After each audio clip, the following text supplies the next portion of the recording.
আমাদের চ্যানেলে আপনাকে স্বাগতম। অফিস স্কিল বাংলা, শিখুন সহজে, কাজ করুন আত্মবিশ্বাসে। অফিস স্কিল বাংলাতে আপনাদের সবাইকে স্বাগতম। আপনি যদি প্রথমবার এক্সেল শিখতে চান, তবে এক্সেলটা প্রথম জানেন কিংবা অফিসের চাকরির জন্য এগুলো প্র্যাকটিস করতে চান, তাহলে এই সিরিজটি আপনার চ্যানেলে আমি খুব সহজ ভাষায় বাস্তব অফিসের উদাহরণ দিয়ে এক্সেল শেখাবো। আমি শুধু ফর্মুলা নয়, বরং অফিসে যেভাবে এক্সেল ব্যবহার করা হয় সেভাবে প্রতিটি বিষয় শেখাবো।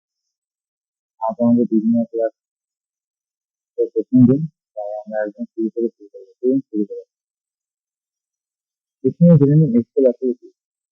মাইক্রোসফট এক্সেল হলো এমন একটি সফটওয়্যার যার মাধ্যমে আমরা তথ্য সংরক্ষণ, কাজ করা, রিপোর্ট তৈরি এবং বিভিন্ন ধরনের অফিসের কাজ খুব সহজে করতে পারি। প্রায় সব অফিসে এক্সেল ব্যবহার করা হয়, যেমন এমপ্লয়ীদের অ্যাটেন্ডেন্স শিট, স্যালারি শিট, স্টুডেন্টদের মার্কশিট, হেলথ রিপোর্ট, ইনভেন্টরি এবং অনেক ধরনের ডেটা সংরক্ষণ করতে। তাই এক্সেল শুধুমাত্র ছাত্রদের জন্য নয়, চাকরিজীবী, ব্যবসা এবং অফিসে কাজ করতে ইচ্ছুক ব্যক্তিদের জন্য অত্যন্ত গুরুত্বপূর্ণ একটি দক্ষতা। এখন আমরা এক্সেল খুলে ও বিভিন্ন অংশগুলোকে চিনি।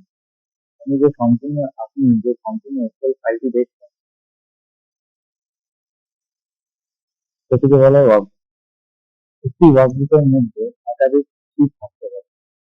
আমরা সাধারণত এই শীটের মধ্যে কাজ করতে পারি। এবার আসছি আমরা রো এবং কলাম।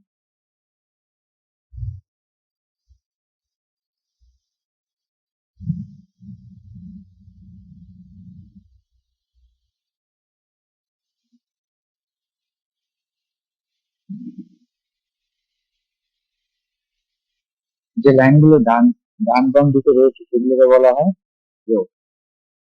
রোগুলোকে সংখ্যা দিয়ে চিহ্নিত করা হয়। কারণ আমি এক কথা সহজে বলতে পারি, এই যে হরাইজন্টাল লাইন গুলো আমরা দেখতে পাচ্ছি সেগুলোকে বলা হয় একটি রো। আর যে ভার্টিক্যাল রোজ গুলো, ভার্টিক্যাল লাইন গুলো আমরা দেখতে পাচ্ছি সেগুলোকে বিভিন্ন লেটার দিয়ে চিহ্নিত করা হয়েছে, সেগুলোকে বলা হয় কলাম। ডেটা এন্ট্রি করার সময় রো এবং কলাম খুবই প্রয়োজনীয় একটি জিনিস। এবার আসছি সেল এবং সেলার। রো আর কলাম যেখানে মিলিত হয় সেখানে একটি ছোট্ট মতো বক্স তৈরি হয়, সেটিকে বলা হয় সেল। যেমন কলাম এ আর 1 নম্বর রো যেখানে মিলিত হয়েছে সেখানে একটি সেল তৈরি হয়েছে, সেটাকে বলা হয় A1, মানে এই সেল।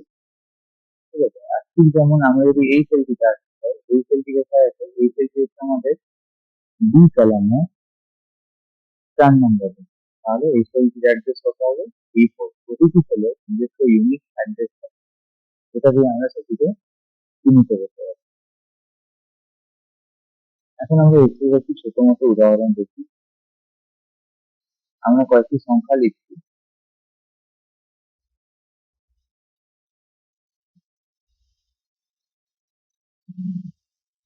এবার এক্সেলে এখন যদি এই সংখ্যাগুলোকে আমরা যোগফল বের করতে চাই, তাহলে আমরা সাম ফর্মুলা বের করতে পারি। তো আমরা ধীরে ধীরে এর মধ্যে আরো আগে যাবো, তার আগে আমরা একবার দেখে নিই যে এক্সেল কিভাবে ফর্মুলা কাটতে হবে। আমরা যখন এক্সেলে কোনো ফর্মুলা দিই বা কোনো কন্ডিশনাল স্টেটমেন্ট দিই, তার আগে আমাদেরকে চিহ্নটা দেওয়া বাধ্যতামূলক। এবার আমি